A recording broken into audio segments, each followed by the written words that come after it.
За хэдүүл одоо University of Washington-ы School of Public Health-ийн барилга дотор яагаад нөгөө Hans Rosling Center гэж нэртэй байгаа шүү дээ тий. Тэгээ энэ нь болохоор энэ хэдүүл бас энэ хүнийг харах хэрэгтэй.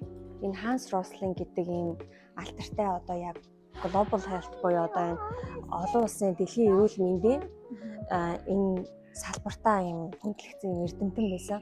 Тэгээ энэ хүний одоо хамгийн нөгөө хувь нэмэр нь юу гэсэн бэ гэхлээр одоо бид нар ингээд нөгөө дэлхийн эрүүл мэнд global health-ийн чиглэлээр ингээд асуудлыг харахлаарэ өөртөө амар их тийм одоо bias буюу юм өөртөө нэг юм ихтгэл үнэмшилтэй. Тэгээ ингээл Африк гэл ингээл харангуут Африк л бол одоо яадуу гэдэг ч юм уу. Энэ тэнд бол одоо ингээд хүмүүсийн дундаж наслалт бага байгаа гэдэг ч юм уу. Тийм нөгөө юм бидний юм дотроо айгүй их тийм bias юм өөртөө гэсэн тийм юутай бодлын тийм алдаануудтай.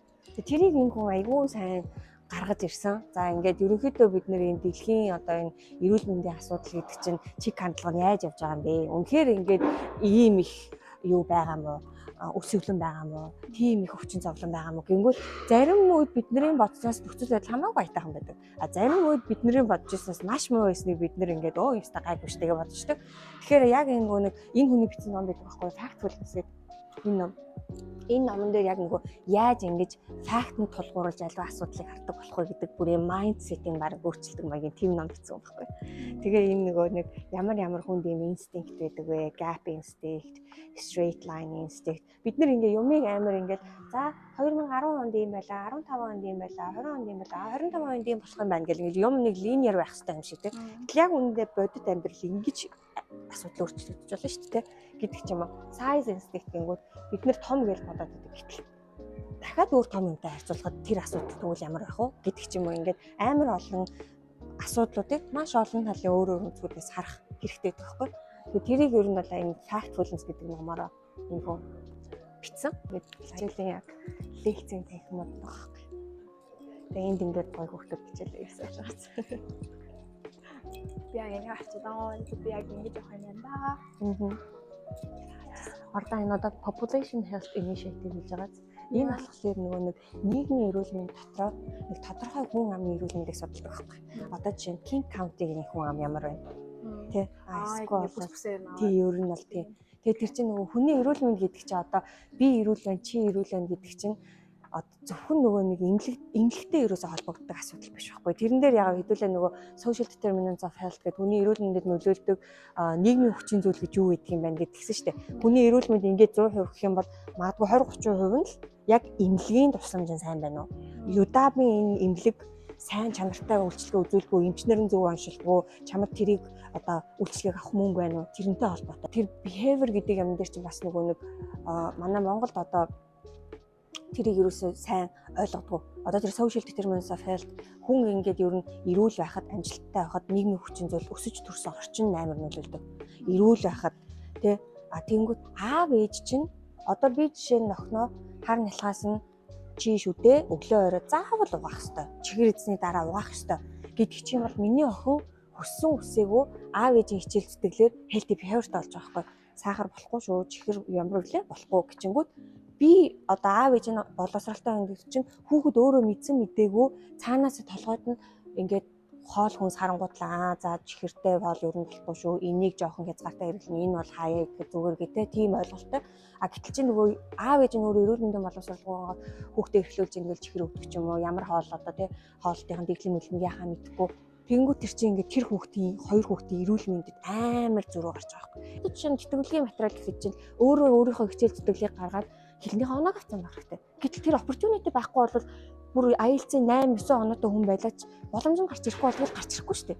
Тэгэхээр чи ингээ хоёр талын ялцгүй юм нээлжиж тэр хүн амжилттай сайхан байна. Тэгэхээр бас ингээд зарим хүмүүс ч амар хитрхийд юм амар бие тооцсон ингээд өөрийнхөө сайн сайхандаа явж байгаа юм шиг тий. Тэгэхээр чи бас муухай шүү дээ.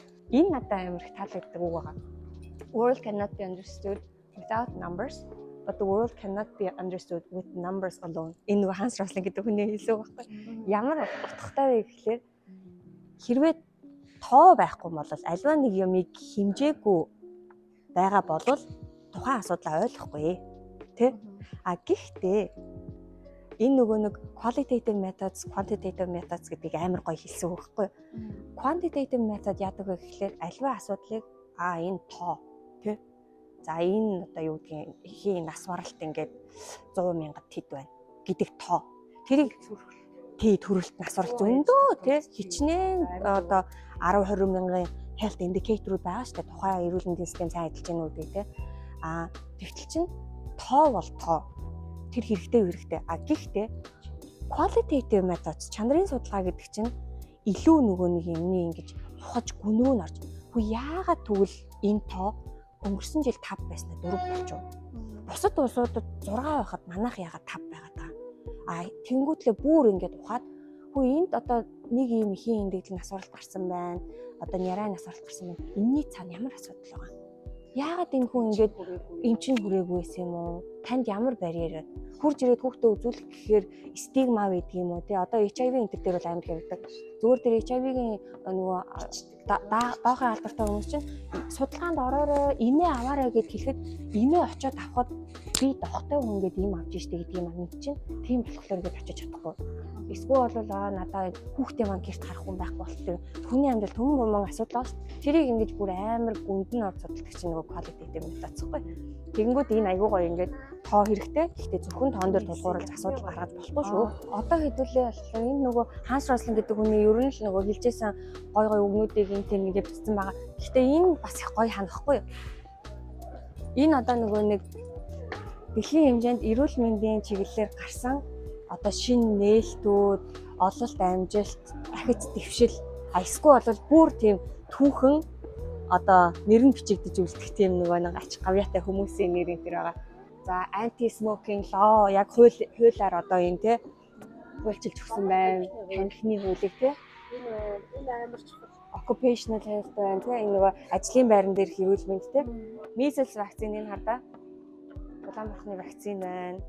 Early prenatal care. Тийм одоо measles бол тийм манай уул нь бол вакцинж бол сайн. Үнэхээр сайн байхгүй юу? Зөвхөн сүүлийн үед ингээд нөгөө нэг янз бүрийн худал мэдээлэл амар болдог болсон. Одоо хамгийн том вакцины асуудал нөгөө human papilloma viruсын вакцин байгаа. Тэр чинь нөгөө яагаад гэвэл энэ бас айгүй эмзэг асуудал байхгүй. Яагаад тэр human papilloma virus гэдэг чинь нэлийн замаар дамждаг болохоор хүмүүсийг хүүхдүүдийг нэлийн харилцаанд ороод тэр вирус халдварт өртөхөөс өмнө барьж аваад хүүхдүүдийг уулна дархлааж болох гэдэг байхгүй юу? Хүүхэд байхад нь 11-2 ч юм уу те. Гэтэл нөгөө хүмүүс монголчууд юу гэж боддог вэ гэхээр яагаад энэ хүүхдийн маань ингэж барьж аваад хүчээр тариа шахах гэдэг байгаа. Өргөө болох гэдэг амуу гэдэг чинь амар том асуудал болж байгаа байхгүй юу? Сая бас нэлээд хэсэг юм болоо тэгээд манай Монгол аягүй мундаг гоё инженер энэ төр тэр чинь тайлбарлаж бичлэг хийгээд харьцангуй ойлголт өгсөн баг л та. Walkability score гэж байгаа хэвээр энэ нөгөө нэг одоо энэ жишээ нь байдаг штэ. Нөгөө байраа ингээл хайж идэл чи walkability score нь 10-аас 4 юм уу 8 юм уу гэлээж идэх штэ. Гэтэл эн чинь нөгөө эрүүл мэндийн хүний эрүүл мэндийн үзүүлэлт штэ. Манай Монголд бол одоо хаа сайгүй walkability score бараг хэд 10-аас 2 юм уу мэдхгүй те. За хэдүүлээ ийшээгээ орчээ. Нөгөө манай Hopkins-ийн ураа тийм байсан байхгүй юу? Яг нөгөө нийгмийн эрүүл мэндийн сургуулийн ураа saving lives millions at a time тэгж ажилдаг. Яг хөө мэдээж нөгөө эмнэлзэн эрүүл мэнд clinical эмнэлзэн амгаах clinical medicine бол хүнээ эмчлэн үнэхээр чухал.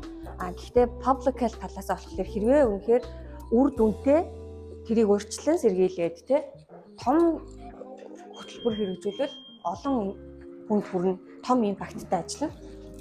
За хэдүүлээ эндээс шууд дээшээ гарчээ дөө.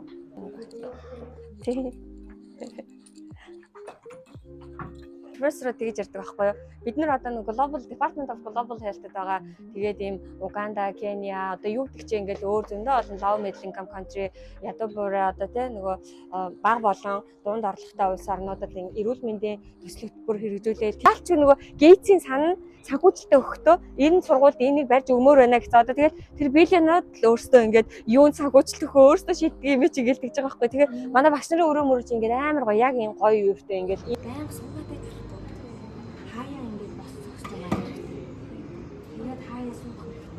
тэгээ энэ сандлт чинь яг чиний өөрийн чинь нөгөө нэг энэ тохооны 50% дээшээ бүх юм гоё таахгүй бол үзүү нурууны янз бүрийн асуудал чи бас цаанаасаа хөргөнийг эрүүл мэнд